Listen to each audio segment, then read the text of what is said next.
네. 오늘은 누가복음 17장 5절로 10절까지 말씀으로 믿음이란 제목을 가지고 한번 말씀을 나누어 보려고 합니다. 요즘 우리가 살아가고 있는 이 시기가 참 좋은 시기인 것 같아요. 선선하고 낮에는 이제 아직 조금 이제 더웠었는데 이제 많이 누그러진 것 같아요. 한낮에도, 그죠? 한낮에는 엄청 더웠더라고요. 근데 요즘은 또 선선한 것 같아요. 근데 저희 교회는요, 새벽으로는 추워요. 이제 벌써. 근데 어쨌든 이제 날씨도 선선하고 또 왠지 뭔가 마음도 푸근해지는 것 같기도 하고 먹을 것도 이제 점점 더 많아지고, 그죠? 좋은 세상인 것 같아요. 그래서 어쨌든 이 시기에 우리가 무엇을 할까 고민을 해볼 때에 하나님과의 깊은 관계를 더 열심히 할 수 있는 저와 여러분들 되기를 주님의 이름으로 축복합니다. 세상의 사람들은 천고마비의 계절이라 이래가지고 또 책을 읽기 좋은 계절이다 이래서 여러 가지 그런 것들을 하지만 우리 믿는 사람들은 이런 좋은 시기일수록 더 하나님과의 관계를 깊이 할 수 있는 그런 저와 여러분들이 되셔서 이 시기가 또 혹독한 겨울을 나기에 부족함이 없는 믿음을 더하고 은혜를 더할 수 있는 복된 시기가 되기를 축복합니다. 오늘 사실 이 누가복음 17장의 이야기는요, 이 17장 이야기 단독으로만 떼어서는 잘 이해가 되지 않는 내용일 수도 있어요. 왜냐하면 이 17장의 이야기가 15장에서부터 쭉 이어져 내려오는 이야기이기 때문이에요. 특별히 이 17장 1절부터 10절까지 내용 안에는 4가지의 이야기가 등장이 하는데요. 그 4가지가 누구에게 가르치신 것인고 하니 바로 제자들에게 가르친 내용이에요. 이 4가지는 다른 복음서에 나오는 것도 있고 나오지 않는 것도 있습니다. 그리고 나오더라도 서로 위치가 다른 부분도 있습니다. 어쨌든 누가복음 기자는 이 4가지를 오늘 이 17장 1절부터 10절까지 그 내용 안에 하나를 묶어 편집을 했는데요. 그 이유는 각각의 항목이 서로 연결되었다고 보거나 아니면 제자들이 모두 관심을 기울여야 할 가르침이라고 이 누가는 생각했기 때문이겠죠. 어쨌든 1절과 2절은 실족에 대한 이야기입니다. 세상을 살아가다 보면 서로 실족하게 하는 일들이 없을 수 없죠. 아무리 의도하지 않아도 실족하거나 실족시키는 일이 있습니다. 특별히 교회 안에 이렇게 실족한 일이 생기면 우리 이렇게 얘기하죠. 목사님, 나 시험 들었어요. 목사님 때문에 시험 들었잖아요. 아니면 누구누구 때문에 내가 시험 들어가지고 교회 안 나올 거예요. 그렇죠. 다 경험 한 번씩 있으신 것 같네, 내가 보니까. 제가 첫 번째 사역할 때인가 두 번째 사역할 때 중고등부를 맡은 적이 있거든요. 근데 거기에 한 친구에게 이제 설교를 하다 보면 왜 이렇게 안 좋은 소리도 할 수 있잖아요. 교회 빠지면 혼나? 이런 얘기도 할 수 있고, 그죠? 교회는 반드시 참석해야 돼. 이 한 주간 동안 이런 얘기. 근데 걔가 그 전주 해가지고 한 2번 정도를 계속 빠진 거야. 근데 이제 전도사가 앞에 서가지고 그런 얘기를 하니까 지가 가슴 마음에 찔린 거지, 이제. 그래가지고는, 전도사님이 내한테, 설교하면서 그렇게 얘기하고 말이야. 그러면서 걔가 이러는 거예요. 뭐라 하는지 알아요? 전도사님, 나 교회 끊을 거예요. 그러니까. 그 애들이 이제 학원을 끊는다 얘기하더라고. 왜? 학원을 이제 다니는데 학원 안 다니니까 걔들은 학원 끊을 거예요. 이렇게 얘기하더라고요. 그러면서 교회를 끊는다는 거야. 그래서 뭘 했겠어요, 제가. 야, 교회는 끊는 거 아니야. 교회는 끊으면 큰일 나. 이렇게 얘기를 하고 치웠었는데 오늘 이 실족에 대한 이야기가 바로 그런 이야기인 거죠. 우리가 살아가다 보면요, 의도치 않게 내가 실족 당할 때도 있고 누군가를 실족시킬 수도 있습니다. 근데 예수님은 오늘 이렇게 말씀하셨어요. 작은 자 중에 하나를 실족하는 것보다 연자맷돌을 목에 달라 바다에 던지는 것이 낫다. 이렇게 말씀하시죠. 무서운 이야기가 아닐 수 없습니다. 연자맷돌이 뭐예요? 우리 왜 둥그런 그 맷돌 있잖아요. 그걸 목에 메고 바다에 던진다는 거예요. 뭐 어떻게 될까요? 죽죠, 뭐 그냥. 근데 무슨 예수님이 하시는 말씀 뭐예요? 내 목숨을 그렇게 끊는 게 다른 사람을 시험에 들게 하고 실족해 하는 것보다 더 낫다는 거예요. 무서운 말씀이 아닐 수 없습니다. 그러면서 실족해 하는 일이 그만큼 엄중하다는 뜻이에요.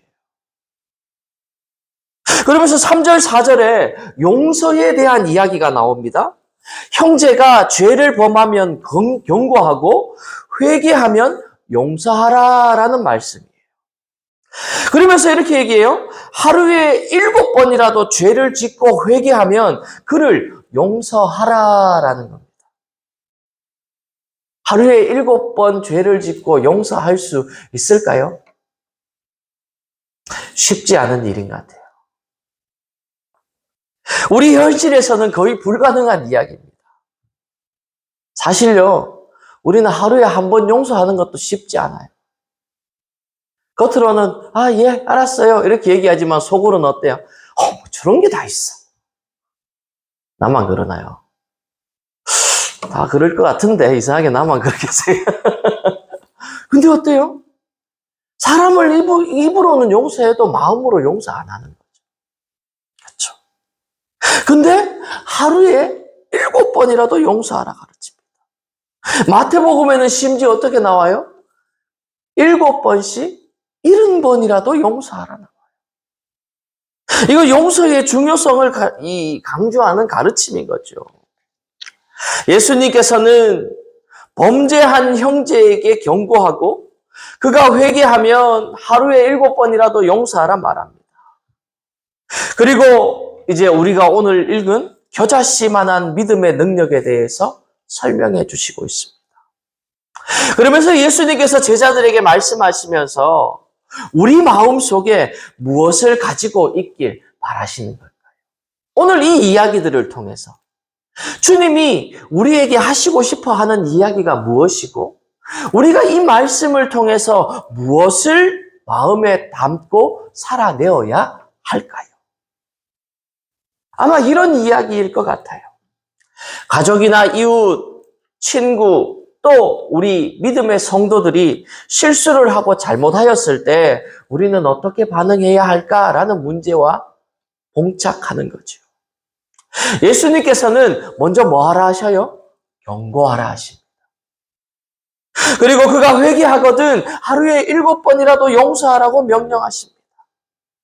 근데 사실 우리는 반복적으로 죄를 지어도 주님은 용서하라고 명명하지만 우리 삶에서 실천하기는 매우 힘든 말씀이고 아니 어쩌면 불가능한 말씀일 수도 있습니다. 저와 여러분들은 같은 잘못을 반복하는 사람을 몇 번까지 용서해 보셨습니까? 반복적인 죄를 용서하는 것은 거의 불가능한 일인 거죠, 사실. 우리 주변의 사람들, 특히 가족과 교회 공동체의 성도들에게 대하여 예수님께서는 용서하고 또 용서하라고 말씀하십니다. 사실 여기에 나오는 7번이라는 이 헬라어 단어는요, 헵타키스라는 단어인데요. 실제 취를 의미한다기보다는 무한한 용서를 말하는 겁니다. 마태복음에서는 7번씩 70번이라도 용서하라고 말씀하셨습니다. 불가능한 일인 거죠, 사실은. 우리의 힘과 사랑으로는 불가능한 일이 아닐 수 없습니다. 그리고 오늘 본문에 이렇게 등장합니다. 주께서 이르시되 너희에게 겨자씨 한 알만한 믿음이 있었더라면 이 뽕나무더러 뿌리가 뽑혀 바다에 심기어라 하였을 것이요 그것이 너희에게 순종하였으리라. 아멘. 무슨 말이에요? 우리 안에 겨자씨 한 알만, 제가 겨자씨 한 알 참 보여드릴 걸 잘못해요. 겨자씨가요, 여러분 혹시 참깨 있죠? 참깨. 참깨보다 좀 더 작아요. 그러니까 거의 안 보인다고 생각합니다. 바람이 훅 불면요, 훅 날아가는 게 참깨 같은 거예요. 그런데 그 겨자씨만한 그 겨자씨예요. 근데 그 겨자씨 한 알이 자라나면 나무가 크게 자라나는다는 거예요. 그런데 그 겨자씨 한 알만한 믿음이 우리 안에 있어도 어떻게 된다는 거예요? 뽕나무. 여러분, 뽕나무는 크게 자라잖아요. 아니, 사실 뽕나무가 아니더라도 여러분 그냥 작은 나무 한 그루 뿌리채 사람 힘으로 뽑을 수 있겠습니까? 없습니까? 쉽지 않아요. 심지어요, 잡초 조금 큰 것만 하나 있어도요, 그 잡초 손으로 뽑으려면요, 잘 안 뽑혀요. 앵간히 힘센 사람 아니고는요, 뽑기가 쉽지 않아요. 근데 지금 뭐예요? 그 겨자씨 한 알만한 믿음만 있으면 그 뽕나무더러 명한다는 거예요. 너는 뽑히어서 저 바다에 가서 빠튀어라, 심기어라 이러면 그 뽕나무가 휙 날아가가지고는 바다에 풍덩하고 빠진다는 거예요. 여러분, 이게 가능한 일입니까? 불가능한 일입니까? 불가능하지요. 불가능하지요. 가능한 일이 아니지요. 그러면 예수님께서는 왜 이렇게 불가능한 일들을 지금 쭉 연결하시는 건가요? 그것도 누구에게요, 지금? 제자들에게요. 그런데 이 얘기를 들은 제자들이 오늘 예수님에게 어떤 말을 하고 있냐 하면 5절에 등장합니다. 우리 다 같이 한번 읽어볼까요? 사도들이 주께 여짜오되 우리에게 믿음을 더하소서 하니. 자, 이 사도들이 지금 제가 이 17장의 이야기가 몇 장부터 연결되는 이야기라고요? 15장부터 쭉 연결되는 이야기라고요. 근데 15장, 16장에 걸쳐서 쭉 연결되는 큰 포인트 중에 하나가 어떤 포인트냐 하면 구원에 관련된 이야기였어요. 혹시 몇 주 전에 우리가 그 청지기 비유 이야기 설교 들었던 거 기억나시나요? 아멘. 감사합니다. 잊어버리셔도 되는데 그걸 또 기억하고 계시네.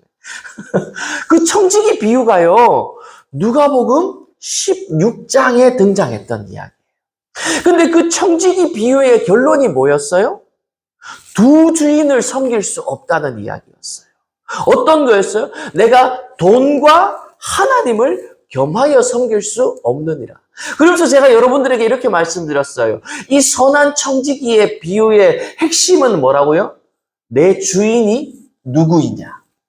하나님이 주인이냐? 물질이 주인이냐? 하나님이 왕이시냐? 세상이 왕이시냐라는 문제인 거죠. 그러면서 그 하나님이 주인되고 하나님이 왕이 되셔야지만 어디에 이를 수 있다는 거예요?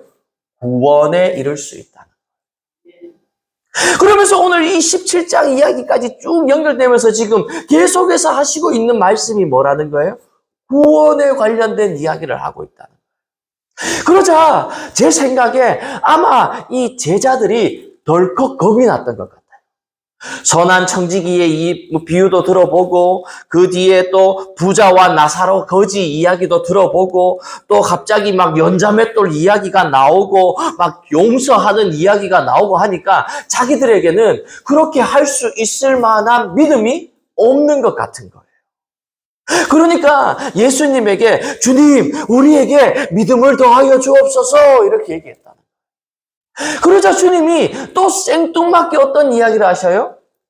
너희에게 겨자씨 한 알만한 믿음만 있어도 너희더러 저 뽕나무가 꽃피어 바다에 빠뜨리오라 해도 그대로 될 거야 이렇게 말씀하셨다. 자, 여러분, 사실 지금 주님이 제자들에게 하고 있는 그 비유의 말씀들을 가만히 살펴보면요, 세상의 사람들이 한두 번은 할 수 있을지라도 그걸 삶 가운데 계속해서 실천해 나갈 수 있는 일들은 하나도 없다는 거예요. 바꿔 말하면 불가능한 일이라는 거죠. 여러분 한번 물어봅시다. 나는 이때까지 살아오면서 뭐 어떤 사람에게도 단 한 번도 그 사람의 마음을 상하게 한 적이 없다. 다 한 번씩 해보셨구나. 다 웃으시는 거 보니까. 그렇죠. 그럼 또 한 번 물어볼게요. 나는 누군가 내한테 잘못을 저질러도 100번 잘못 저질러도 100번 용서해주는 용서의 사람이다. 용서 못 하시는구나.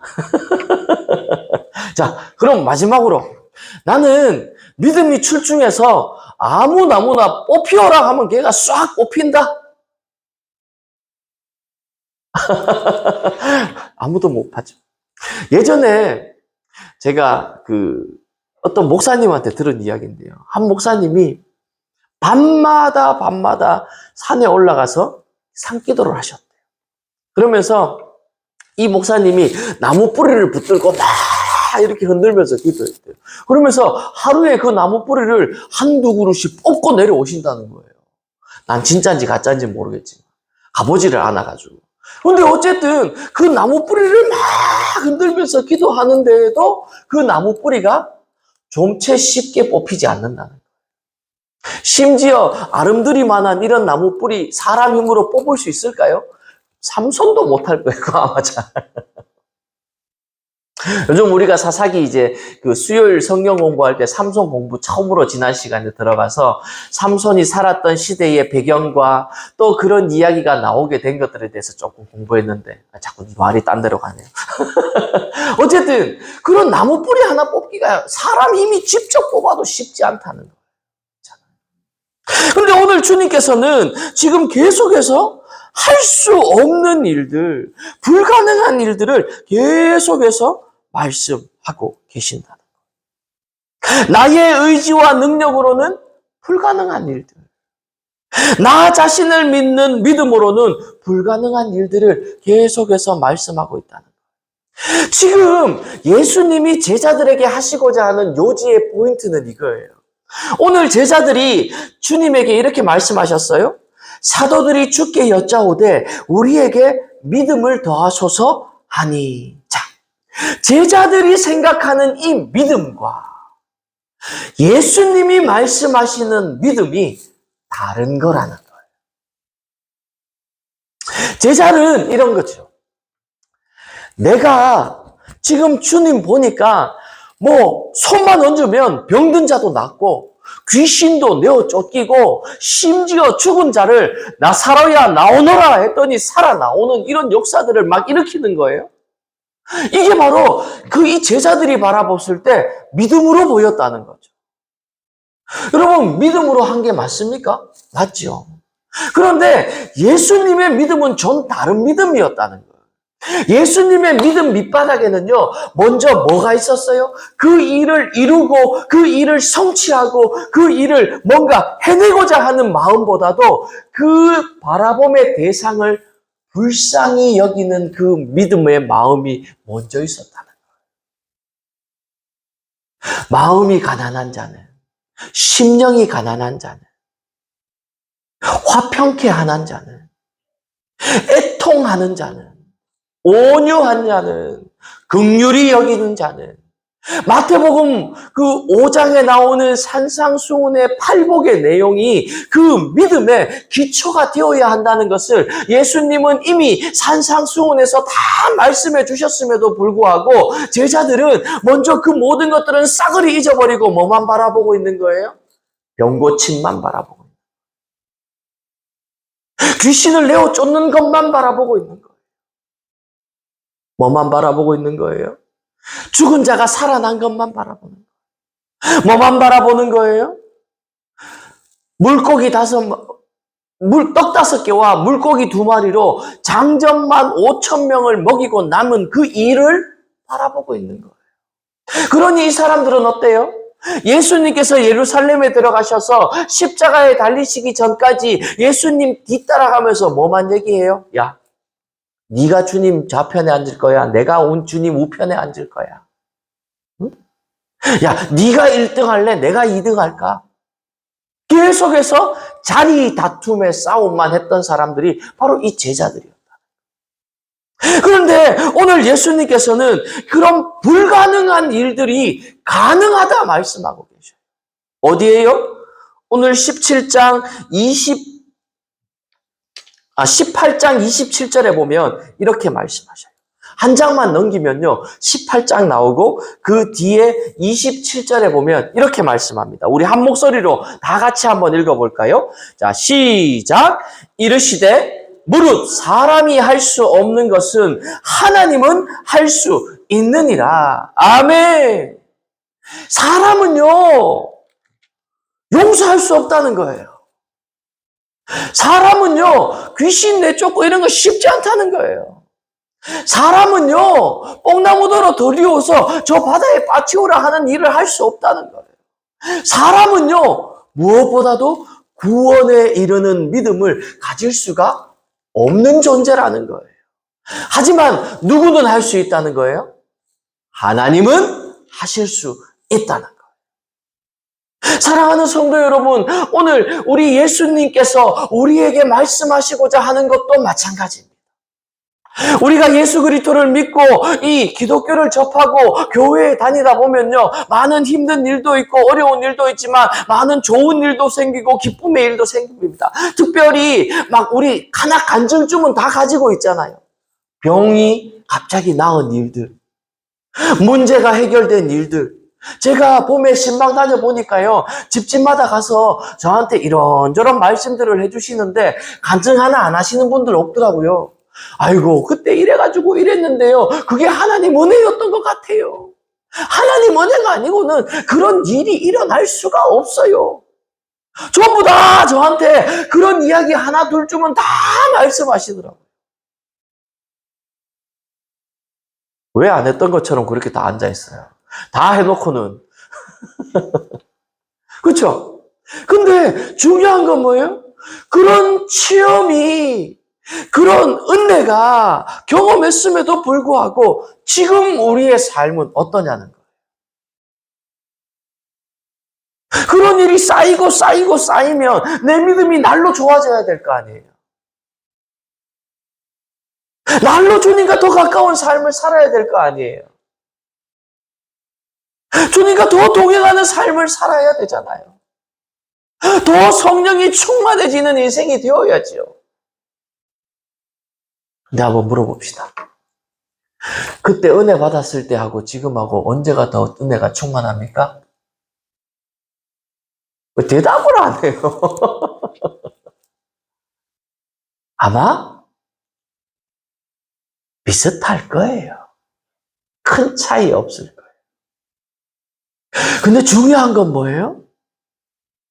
그때는 내게 어려운 일이 생겼지만 하나님이 나를 주장하시는 것 같아서 그 어려운 일이 뭐로 여겨주셔요? 오히려 감사한 일로 여겨졌었다는 거예요. 근데 지금은 어때요? 그런 어려운 일이 내 삶에 똑같이 닥치는데도 불구하고 내가 하나님과 동행하는 생각이 별로 들지 않으니, 주님이 내 안에, 내가 주님 안에 거하는 일이 별로 없으니 계속해서 걱정과 근심과 두려움만이 내 안에 가득 차가 있다는 거예요. 여러분, 오늘 주님이 말씀하시는 게 바로 이런 이야기입니다. 결코 용서할 수 없는 반복적인 범죄도, 뽑기조차 불가능해 보이는 뽕나무도 하나님의 능력으로는 할 수 있다는 것이에요.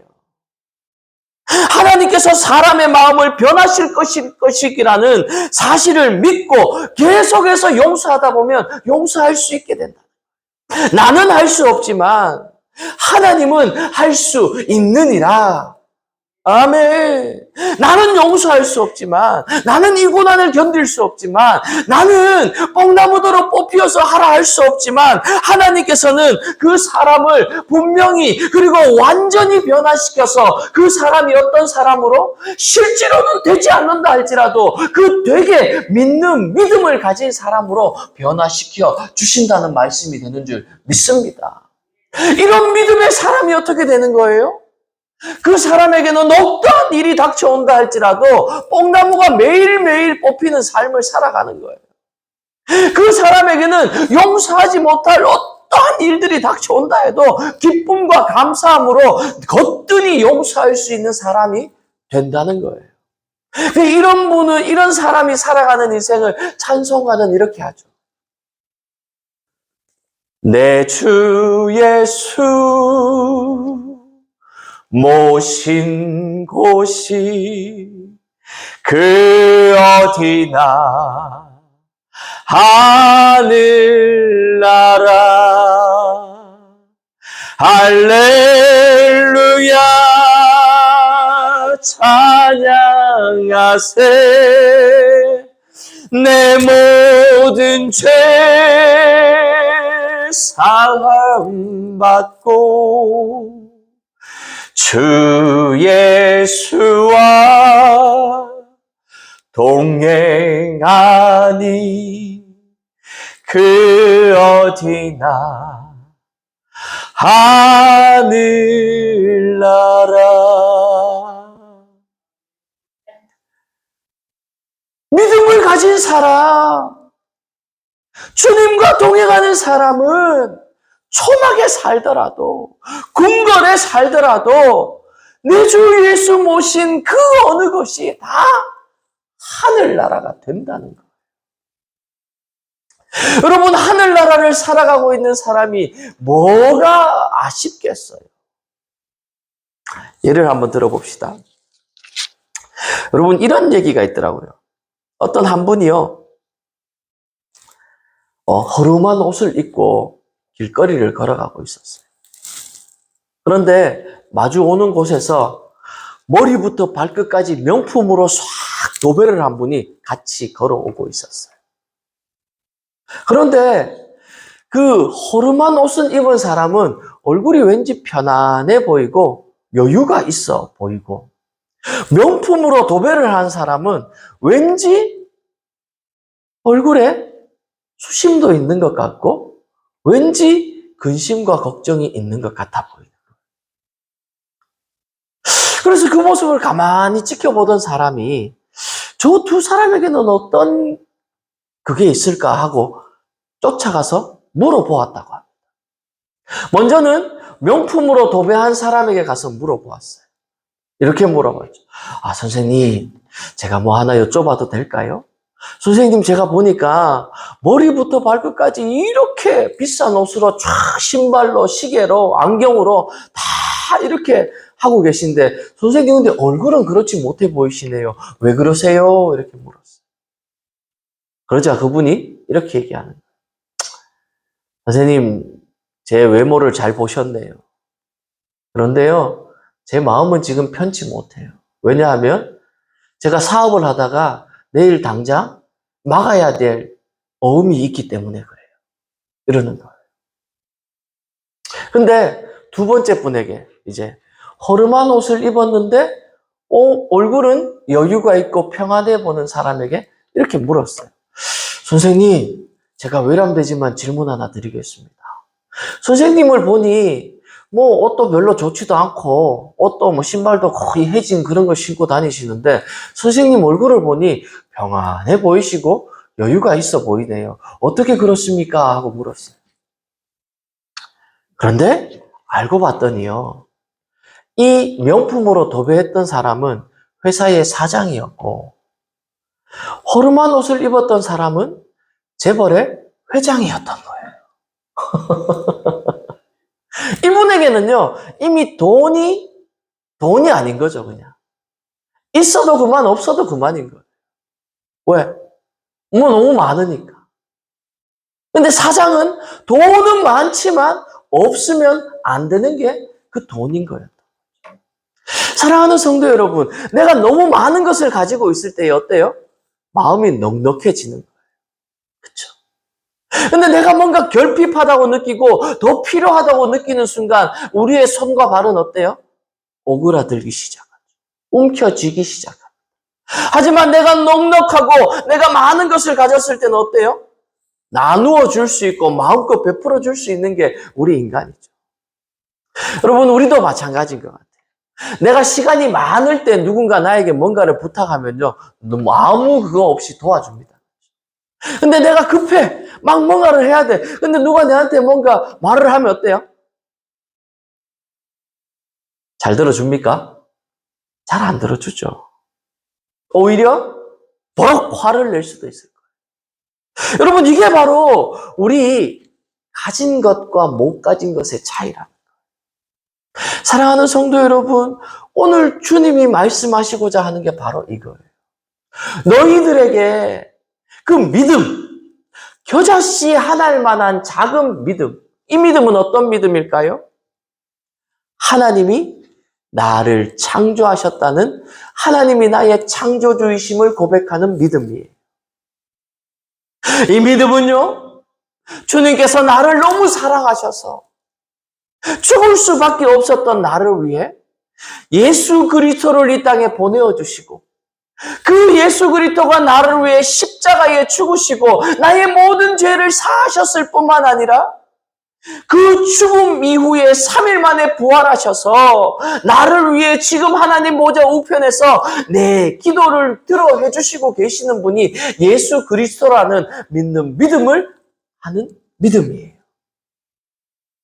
이 믿음은요, 그 예수님께서 이제 하늘로 승천하시고 난 이후에 이 땅에 보혜사 성령님이 오셔서 우리 마음 가운데 들어오시고 하나님의 말씀이 깨달아지게 하시고 그 하나님의 말씀이 기억나게 하셔서 내가 하나님의 뜻대로 살아갈 수 있는 힘과 지혜와 용기와 능력을 더하여 주는 사람이 믿는 믿음의 고백을 말하는 거예요. 여러분, 바로 이 믿음의 고백을 말하는 거죠. 그 믿음은요, 아주 작은 것 하나만 있어도 모든 것을 넉넉히 이기고도 남는 믿음이 있는, 그 남음이 있는 믿음이 그 믿음을 말하는 겁니다. 그러니 겨자씨 하나일 만한 믿음만 있더라도 모든 것을 넉넉히 이기고도 남게 되는 거죠. 뽕나무를 뽑는 것과 같은 불가능해 보이는 일이라 할지라도 나를 향한 믿음이 아니라 하나님을 향한 조그마한 믿음이라도 가지면 하나님께서는 반드시 이루시고 우리들에게 그렇게 살아갈 수 있는 힘과 능과 지혜를 베풀어 주시는 줄 믿습니다. 사람을 보지 말고 나를 보지 말고 믿음을 가지고 하나님을 바라보는 삶은 불가능함이 없는 삶이 될 수 있다는 거예요. 이런 사람을 히브리서 11장 6절에 이렇게 표현합니다. 믿음이 없이는 하나님을 기쁘시게 하지 못하나니 하나님께 나아가는 자는 반드시 그가 계신 것과 또한 그가 자기를 찾는 자들에게 상 주시는 이심을 믿어야 할지니라. 아멘. 하나님께 불가능이 없다는 사실을 믿는 믿음만이 하나님을 기쁘시게 할 수 있다는 거예요. 그래서 우리는 늘 예배 드리기 전에 사도신경을 고백하면서 이렇게 고백하죠. 나는 천지를 만드신 하나님 아버지를 믿습니다. 바꿔 말하면 뭐예요? 하나님이 전지하시고 전능하십니다라는 거죠. 하나님은 모든 것을 아시고 모든 것을 하실 수 있는 분입니다라는 거예요. 그 믿음을 가지고 있을 때에 비록 내 삶 가운데 실질적으로 뭔가 변화가 일어나지 않는다 할지라도 내 마음에 내 심령의 변화가 일어남으로 말미암아 세상이 어때요?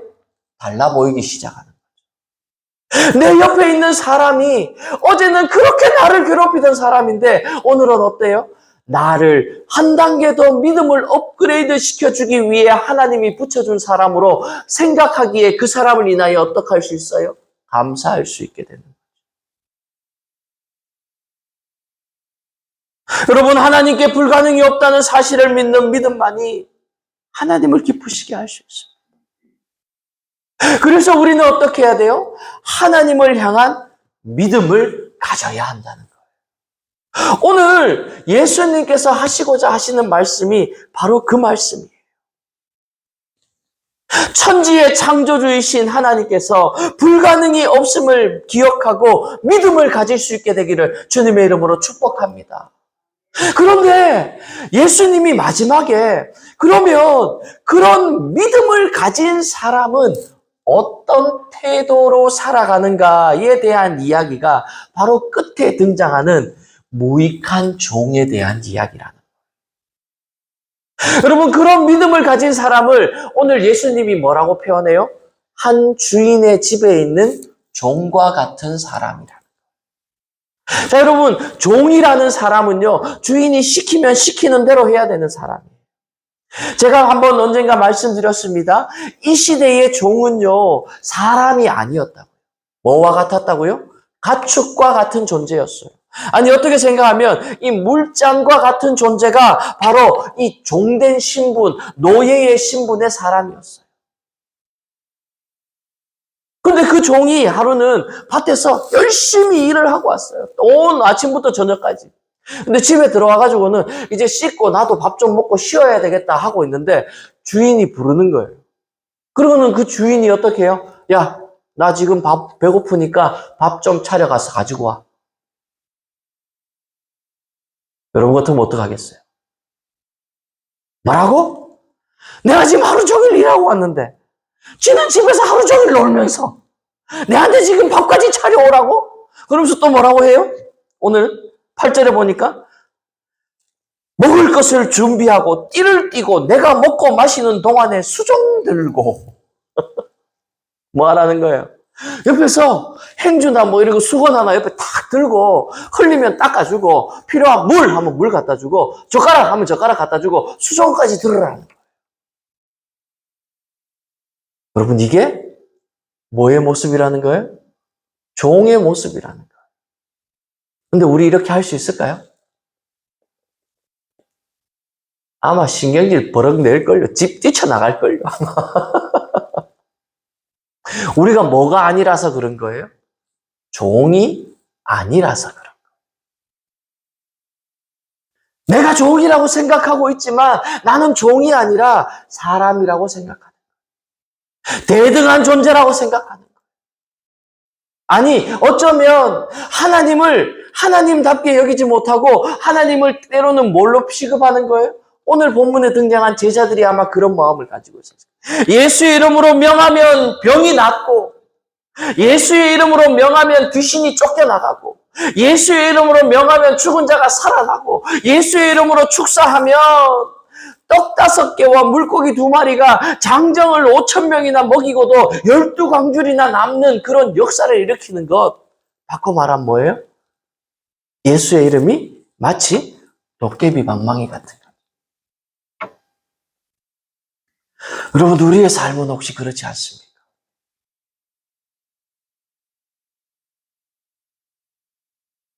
평소에는 내 마음대로, 내 뜻대로, 내 생각대로, 내 욕심대로, 내가 생각하는 대로 살아가다가 나에게 어떤 문제가 딱 생기면 예수님 이거 해결해 줘야 돼요.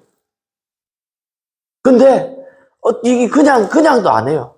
제가 예전에 교회 부목사로 있을 때 어떤 장로님 한 분이 사업을 좀 하시던 분인데 그 장로님이 한 분이 이렇게 찾아와서 저한테 이렇게 말씀하세요. 목사님, 기도 좀 해주세요. 이렇게 얘기하는 거예요. 예, 장로님, 제가 기도해드리죠. 뭐, 어떻게 해드릴까요? 이렇게 하니까.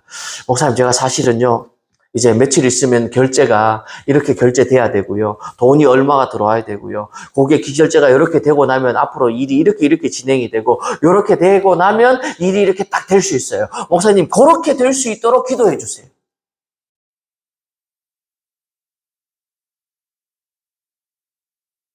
제가 속으로 이렇게 얘기했어요. 생각했어요. 하나님, 저분이 지금 하나님을 뭘로 생각하는 걸까요? 마치 지금 오늘 본문에 등장하는 종같이 여기고 있는 거예요. 우리가 하나님의 종이 되어야 되는데 하나님을 우리의 종으로 여기고 있는 삶을 살아가고 있지는 않습니까? 사랑하는 성도 여러분, 제가 아까 말씀드렸어요. 오늘 예수님이 말씀하시는 믿음은 어떤 믿음이라고요? 천지를 만드신 하나님을 믿는 믿음. 십자가에서 우리를 구원하여 주신 예수 그리스도를 믿는 믿음. 지금도 우리와 함께 하셔서 우리를 인도하여 주시는 성령 하나님을 믿는 믿음. 성부와 성자와 성령 하나님을 믿는 그 믿음. 그런데 우리는 그 성부, 성자, 성령 하나님이 마치 누구처럼 생각해요? 금 나와라 와라 뚝딱. 예수님이 이렇게 해주세요. 여러분, 예수님은요, 우리의 수종을 드시는 분이 아닙니다. 그래서 예수님이 뭐라고 얘기해요? 9절입니다. 명한 대로 하였다고 종에게 감사하겠느냐. 종이 주인이 시킨 대로 했다고 해서 감사하지 않는다는 거예요. 오히려 어떻게 얘기한다는 거예요? 10절입니다. 이와 같이 너희도, 여기서 너희도는 누구일까요? 제자들인 거죠. 제자들 지금. 근데 이 제자들 옆에 바리새인들과 서기관들도 같이 얘기를 듣고 있어요. 그러니 지금 질문을 한 사람은 제자들이지만 그 옆에서 얘기를 같이 듣고 있는 사람은 제자들도 바리새인들도 서기관들도 다 포함되어 있는 거예요. 그러니 이들 오늘을 살아가고 있는 저희들이라고도 할 수 있겠죠. 너희도 명령받은 것을 다 행한 후에 이르기를. 자, 우리 이렇게 말씀합니다. 직분 받으면 그 직분대로 잘 행해야 돼. 근데 그 직분 받은 게요, 우리는 직분대로 행하는 게 당연한 거예요. 여러분, 집에서 내가 엄마야. 그 엄마 역할을 하는 게 당연한 거예요. 엄마 역할 안 하는 게 이상한 거예요. 그렇잖아요? 근데 내가 엄마 역할을 잘 하면 내 아내와 또, 내 아이들과 내 남편이 어때요? 당신 엄마 역할 너무 잘해줘서 고마워. 이렇게 감사 말을 해줄 때가 있어요. 그러면 그 말을 해주면 어때요? 뿌듯해요. 그죠? 근데 안 해줘도 어쩔 수 없는 거예요. 그렇잖아요. 근데 이거는 더 다른 종의 문제예요, 지금. 하나님이 우리에게 뭔가를 해주셨을 때 그것을 하는 게 당연한 거죠. 마치 내가 아빠 역할을 해야 되는 것처럼.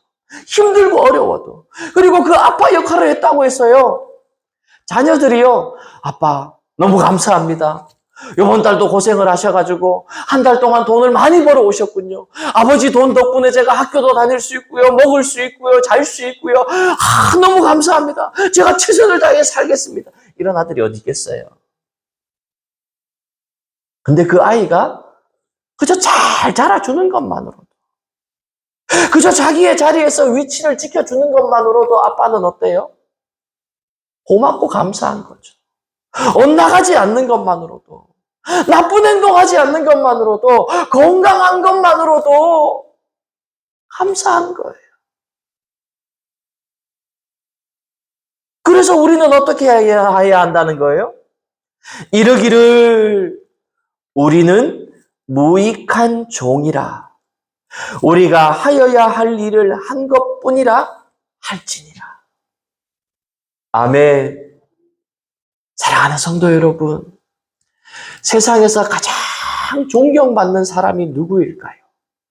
아마 자기에게 주어진 일을 묵묵히 아무 말 없이 성실하게, 눈이 오나 비가 오나 바람이 부나 어떠한 환경 속에서도 자기에게 맡겨진 일을 최선을 다해 나가는 사람이 최고로 인정받는 사람인 줄 믿습니다.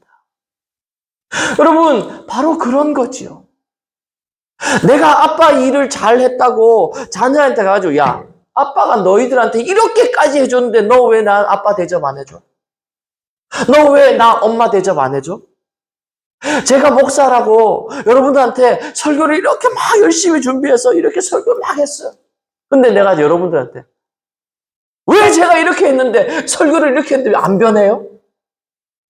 왜 목사 설교 잘했다고 인정 안 해줘요? 매주 이렇게 묻는다면 어떡하겠어요? 속으로. 겉으로는 아우 예 목사님 뭐 좋지요 이렇게, 속으로 뭘 하겠어요? 에이구. 이렇게 하지 않겠어요? 사랑하는 성도 여러분, 오늘 주님 그 말씀하고 계신 거예요. 믿음이란 게 무엇인지, 그리고 그 믿음을 가진 사람은 어떤 태도로 살아가야 하는지, 오늘 이 짧은 17장 5절로 10절까지 말씀을 통해 그 말씀을 하고 계신 거예요. 너희가 생각하는 믿음과 내가 생각하는 믿음은 다른 거란다. 믿음이란 이런 거야. 그리고 그 믿음을 가진 사람은 이렇게 살아가는 거야. 아멘. 사랑하는 성도 여러분, 오늘 주님이 말씀하신 이 믿음이 여러분 마음속 가운데 잘 박힌 못과 같이 새겨질 수 있게 되기를 축복합니다. 어떤 믿음입니까? 하나님이 천지를 만드신 천하의 주인공이라는 주인이시라는 믿는 믿음. 나를 지으셨을 뿐만 아니라 모든 것을 다 지으시고 지금도 이 세상의 주관자 되시며 역사의 주관자 되시는 분이 나의 하나님이시라는 믿는 믿음.